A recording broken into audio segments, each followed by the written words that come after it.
Middle-aged woman, killed in what appears to be a B&E. Could have been there for up to a week. How was she killed? I told you all I know. North Laurel, an apartment complex off Route 1. The Grove. Funny name for a place on Route 1 in North Laurel. I doubt there have been any groves there for a long time. When was she found? Call came in to 911 a little before 3 this afternoon. She didn't show up for her shift at the Silver Diner after a week off, didn't answer her phone or her cell. That was odd enough, her boss says, that he went to check on her. Ya me voy, Lou says. I'm going. She and Gabe had been in high school Spanish together, although they had barely spoken to each other in any language back then. He hated the fact that his accelerated math skills weren't enough to free him from all of high school. He split his days between grade-appropriate classes in English, history, and Spanish, then was driven to College Park for math and physics. He should have been admired for his double life, but he was a pariah, disliked by almost everyone, especially Lou. He was small, like her, and Lou hated being paired up with small boys by the time she was 15. Her own precocity had been burdensome enough, and she had just finally hit her stride socially. She didn't need to be tarred with the brush of another geek.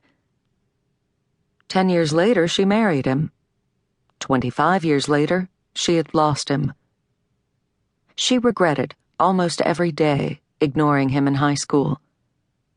If only I had known, she would think, even as she mocked her use of the melodramatic phrase.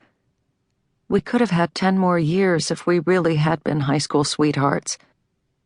If only anyone ever knew anything ever.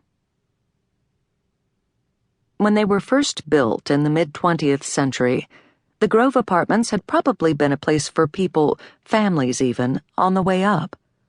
All the little telltales of aspiration are still here, if worse for the wear.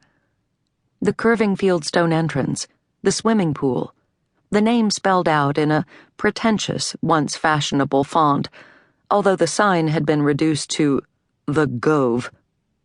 And there had been an attempt to avoid a cookie-cutter appearance, with 2 styles of residences, townhouses and 3-story apartment buildings, done in 3 different sidings.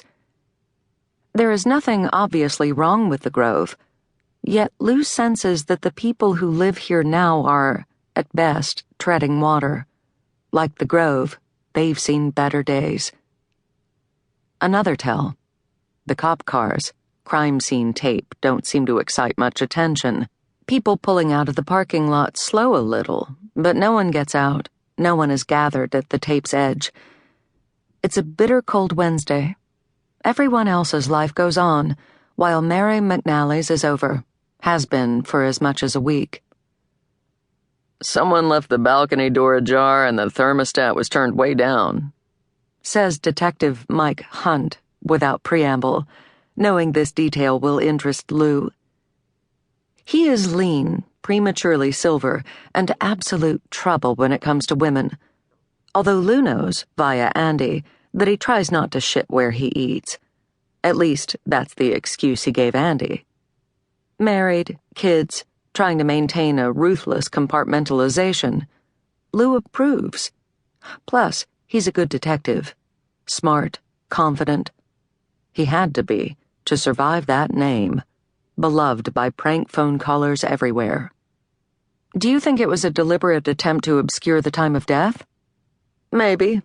Or maybe she turned her thermostat down to 62 degrees every night to save money and the killer left the door open in his haste to get away.